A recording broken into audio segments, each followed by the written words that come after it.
din eh. Parehas lang tayo ng gusto.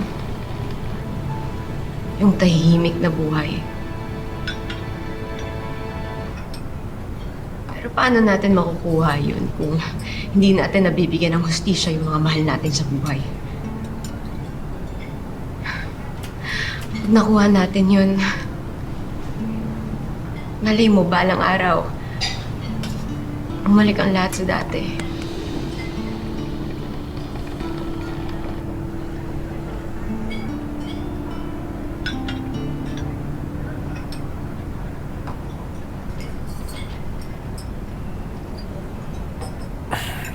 Salamat sa din.